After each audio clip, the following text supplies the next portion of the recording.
I want to start with the role of the Department of Education. I come at this as a mother, as a grandmother, a former teacher myself, a former state legislator with two grandmothers who were public school teachers.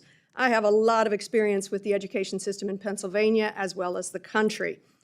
First, the history of the federal education involvement, and Ms. Watson-Coleman was getting at some of this that I'd like to build upon. Federal investments in education began to increase dramatically in the 50s and 60s and 70s, in tandem with the rise of the success of the civil rights movement.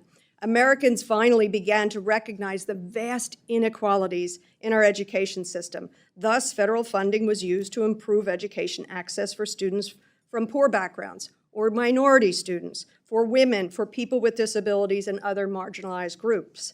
Finally, Congress established the Department of Education in 1979, replacing the Office of Education. Secretary McMahon, it's alarming that you and the President want to turn that clock back. You take us back to a time before any federal oversight of education, before many of the programs that guarantee free and equal access to education for all Americans. You said as much in your testimony. After all the Department of Education's work to ensure equal access to education, you're embarking on the department's final mission? You intend to put yourself out of a job? That's a little jarring to me. If you were a pediatric oncologist, I'd welcome that. Let's get you out of a job through cures, through healing, through ending of pediatric cancer. But ending a department that is supposed to oversee the education of our very youngest, to guide their future? Have you taken the time to educate yourself about this history? I'd encourage you, go ask students who attended school back then. Black students, brown students, students with disabilities, students from poor families. What was access like for them before the Department of Education? Frankly, eliminating the Department of Education, to me, is rather Orwellian. The President and his administration don't want an educated populace. Why don't we just go back to the book 1984 if it hasn't been banned? It's clear to me, this administration wants an uneducated electorate so that Mr. Trump and his courtiers can control thought, therefore control votes, and control the population. I'll note a secondary measure here that is going on. The increase in funding for charter schools. We know that charter schools originally were supposed to be incubators of the best ideas, great practices to be brought back into the public school education system so that every kid had an access to such things. But this administration and you, who want to put yourself out of a job, following the playbook, page 319 of Project 2025, first sentence, shutter the Department of Education. You're all following the book, that book. Too bad that one wasn't banned.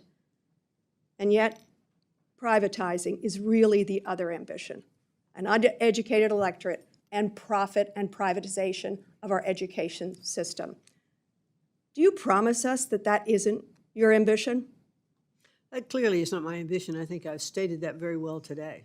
Then why in God's name do you want to shutter it? Why don't you want to protect kids with disabilities? Why don't you want to protect kids who have been every decade denied equal access simply because of how much their parents make, the zip code they live in, the color of their skin? Why are you shuttering a department that's supposed to lift up those children? Because those programs don't have to flow through the Department of Education, and they can flow through the state. I was a state legislator. That's called shift and shaft. I've spoken with the governor of Pennsylvania. They can't pick up the tab anymore for education of our students.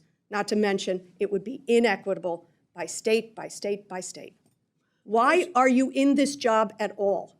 If you don't have a dedication to the future of our children, why are you in this job?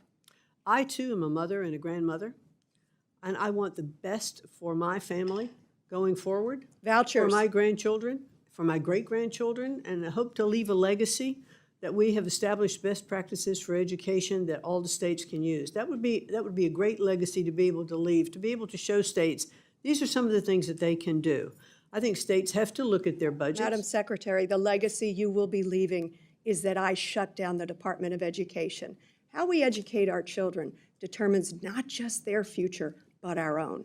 But I think it's a sad legacy you will leave. I yield back. The Department of Education is not educating anyone. Well, I can say this, and I will.